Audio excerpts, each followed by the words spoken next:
নারায়ণগঞ্জ আড়াইহাজার উপজেলা বিএনপি কার্যালয়ে সাবেক এমপি আতাউর রহমান খান আঙ্গুর এর বিরুদ্ধে অপপ্রচার সামাজিক যোগাযোগ মাধ্যমে তার একটি অডিও বার্তা প্রকাশ হয়। তার তীব্র নিন্দা প্রতিবাদে একটি সংবাদ সম্মেলন অনুষ্ঠিত হয়। উক্ত সংবাদ সম্মেলনে উপস্থিত ছিলেন আড়াইহাজার উপজেলার সাবেক যুবদল সভাপতি আলী আসগর, সেলিম মেম্বার, বিএনপি নেতা মঞ্জুরুল ইসলাম, সিরাজুল ইসলাম, রূপচান মিয়া, কালাম সহ আঙ্গুর সমর্থক, বিএনপি ও সকল অঙ্গ সংগঠন নেতাকর্মী। এ সময় বক্তব্যে তিনি বলেন, বিগত কয়েকটি চ্যানেলের সম্মানিত সাংবাদিকবৃন্দ, প্রেস মিডিয়ার সাংবাদিকবৃন্দ, নারায়ণগঞ্জ থেকে আগত সাংবাদিকবৃন্দ, এলাকার বিএনপি এবং অঙ্গ সংগঠনের নেতৃবৃন্দ, কর্মীবৃন্দ, আসসালামু আলাইকুম। আপনারা জানেন যে গত 2 দিন আগে একটা অডিওতে আমার ফেসবুকে আমার নামে অনেক রকমের কথা বলা হয়েছে, যেগুলো আমি কোনোদিন বলি নাই বা আমার সাথে সম্পৃক্ত নাই। আমি কে কখন নিচে কয় বছর আগে কী কারণে লেখছে, এটা একটা 22 বছর আগের একটা অডিও মনে হইতেছে, কিন্তু আমি এই ধরনের কোনো কথা কোনোদিন বলি নাই। কারণ শেখ হাসিনা আওয়ামী লীগের সভানেত্রী, উনির সাথে আমার কোনোদিন কোনো অনুষ্ঠানে বা কোনো ইভেন্ট জাতীয় সংসদেও এমনকি সালাম বিনিময় পর্যন্ত হয়নি, উনির সাথে আমার কোনো দিন আলাপ হয়নি। দ্বিতীয় কথা হচ্ছে, নজরুল ইসলাম বাবুর সাথেও আমার সেরকম সখ্যতা ছিল না। হয়তো সামাজিক অনুষ্ঠান, বিয়ে শাদী, জানাজা ইত্যাদি দেখা হয়েছে। আর আওয়ামী লীগের আমলে বিশেষ করে নজরুল ইসলাম বাবু এমপি থাকাকালীন আপনি জানেন, এই যে আমার জায়গার মধ্যে একটি বাড়ি, একটি খামার, 10 ডিসিমিল জায়গাটার দাম 3 কোটি টাকা। এই জায়গাটা 2015 সালে তারা আমার থেকে পারমিশন না নিয়ে, আমার জমি একবার না করে আমার জমির উপরে একটা বিল্ডিং করছে। সেটা আমি ডিসি সাহেবের কাছে চিঠি দিছি। তারা তদন্ত করে বলছে যে এই জায়গার মালিক সম্পূর্ণ আমি, এর সরকারের কোনো জমিন নাই। আমার জায়গার উপরে জোরপূর্বক দখল করে এই একটি বাড়ি একটি খামার করছে, যেই জায়গাটার দাম এই মুহূর্তে 10 কোটি টাকা। সেই যদি আওয়ামী লীগের সাথে আমার সখ্যতা থাকতো এরকম, বা নজরুল ইসলাম বাবুর সাথে থাকতো, তাহলে আমার জায়গার উপরে তারা এই একটা অফিস বা বাড়ি করতে পারে না। এতে আপনার প্রমাণ হয়। এমনকি আমার আরও কিছু জায়গা আছে বিভিন্ন জায়গায়, সব ওই যে আড়াইহাজার থানার সামনে একটা ছোট্ট জায়গা আছে, সেটা আমি সরকার থেকে করেছিলাম। সেই জায়গাটাও তারা গত 15 বছর জায়গা দখল করে রাখছিল এবং আমাকে কোনো ভাড়া দিত না, বলতো যে আপনারা আবার এমপি হইলে নেবেন। এমনকি আমার ছোটো ভাইয়ের কিছু জায়গা আছে কামরাইচর, সেটা আমার ছোটো ভাই বিক্রি করতে গেছে। সেখানে এই আওয়ামী সন্ত্রাসীরা বলছে যে 1% জায়গা বিক্রি করা যাবে না ওদেরকে টাকা না দিয়ে।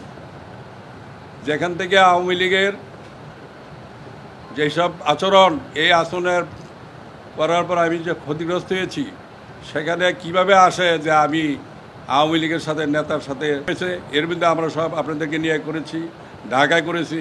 এবং আমি বিশ্বাস করি, যেহেতু আমি যতবার আমাকে মনোনয়ন দিয়েছে আমি ততবার নির্বাচিত হয়েছিলাম, এই বছরও যদি আমাকে দল থেকে মনোনয়ন দেওয়া হয়, অবশ্যই আমি এই আসনটি ম্যাডাম খালেদা জিয়াকে উপহার দেব জয়যুক্ত হয়ে।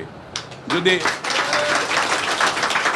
এখন অনেক নেতাই ঘুরতেছে, তারা এখন এমপি হইতে চায়, স্বাভাবিক, যারা রাজনীতি করে তারা ইলেকশনে আসতে তো দাঁড়াইতেই চাবে।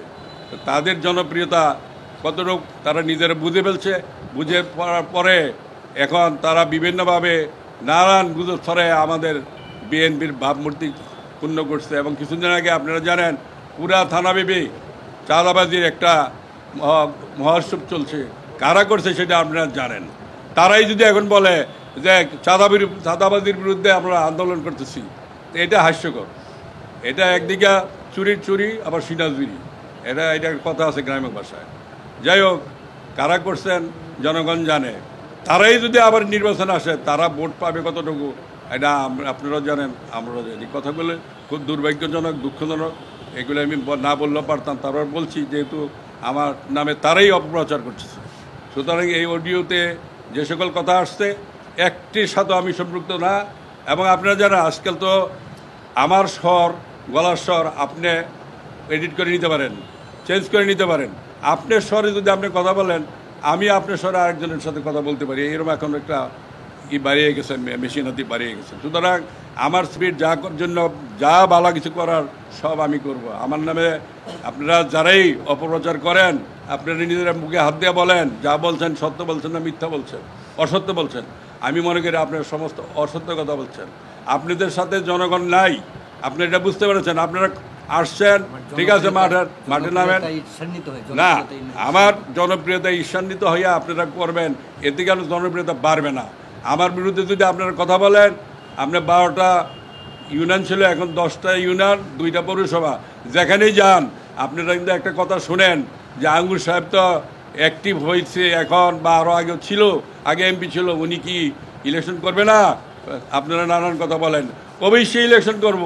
আপনারা ইলেকশন করলে, আমি যদি ইলেকশন করার জন্য নিয়ত করে নমিনেশন চাই, অবশ্যই আমি মনে হয় নমিনেশন পাবো, এবং আমি এই সিটটা আবারও বলতেছি ম্যাডামকে উপহার দিতে পারবো।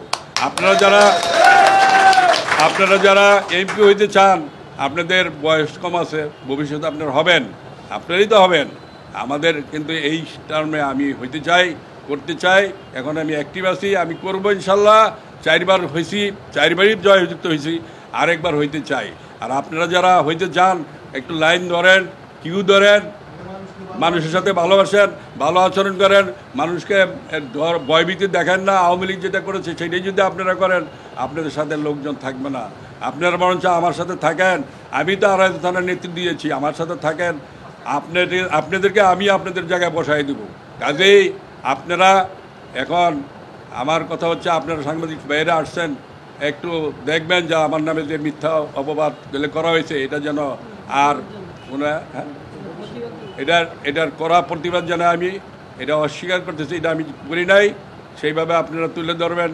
আপনাদের সবাইকে আবারও আমি অশেষ ধন্যবাদ জানিয়ে, আমার দলের পক্ষ থেকে কৃতজ্ঞতা জানিয়ে, আমার নিজের পক্ষ থেকে আপনাদের কৃতজ্ঞতা জানিয়ে আমি আমার বক্তব্য শেষ করছি।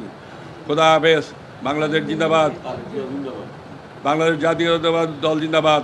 তরুণের অহংকার। আমাদের নেত্রী বেগম খালেদা জিয়ার সুস্থতা কামনা করে, তা আমাদের নেতা তারেক সাহেবের অনতিবিলম্বে বাংলাদেশের আসার জন্য আহ্বান রেখে আমি আমার বক্তব্য শেষ করছি। আসসালামু আলাইকুম ওয়া রাহমাতুল্লাহি ওয়া বারাকাতুহু।